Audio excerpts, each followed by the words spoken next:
আমি আজ খুব খুশি, আমি আজ ডেটিংয়ে যাচ্ছি বন্ধুরা। তার আগে ভাবলাম একটা ভিডিও বানিয়ে নিই। ডেটিংয়ে যাওয়া মানে আমার নেশা। মানে ফেসবুকে যতগুলো মেয়েকে ডেটিংয়ের জন্য অ্যাপ্রোচ করেছি, কেউ আমাকে কোনোদিনও না বলেনি, কেউ হ্যাঁও বলেনি, মানে রিপ্লাই করেনি। আর আমি অনেককে দেখেছি এরা মেয়েদেরকে ফেসবুকে মেসেজ করে করে ডিস্টার্ব করতে থাকে। আমি ভাবি এরা কী ধরনের ছেলে, এদের কী ধরনের মেন্টালিটি এদের, মেয়েদেরকে ডিস্টার্ব করে। আমি একবারই মেসেজ করি, আর বেশিরভাগ ক্ষেত্রে দেখা যায় তারপরে ইন্টারেস্ট থাকে না মেয়েদের আমার প্রতি। তো এর পরেও বন্ধুরা বলে মেসেজ কর, চালিয়ে যা, লেগে থাক, হয়ে যাবে। আমি বলি না, আমি পারবো না, আমার দ্বারা সম্ভব নয়। কেননা ওরা ব্লক করে দেয়। তো সবাই ডেটিংয়ের জন্য যারা যায়, তো ফার্স্ট টাইম গিয়ে মেয়েকে দেখা, তার একটা আলাদাই অনুভূতি। আমারও মনে আছে, আমারও ফার্স্ট টাইম ডেটিংয়ে যাওয়ার ঘটনা মনে আছে, আর মনে রাখারই মতো।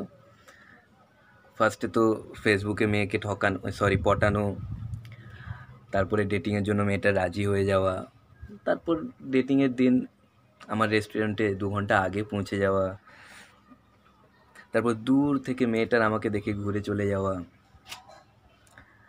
ছুটে গিয়ে আমার মেয়েটার পা ধরে নেওয়া, মেয়েটার আমার দিকে চাকিয়ে তুই কেবে বলে বাড়ি চলে যাওয়া। মানে কবি নেই বলুঙ্গা মে জব তক হ্যায় জান। কিন্তু কিন্তু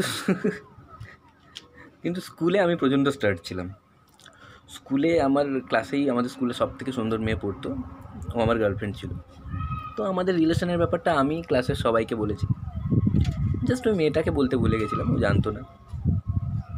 কিন্তু যখন পরে স্কুল পাস আউটের পর জানতে পারলো, এত আফসোস আমার কাছে, তুই কেন বললি না। আমিও হাসতাম সবার সঙ্গে।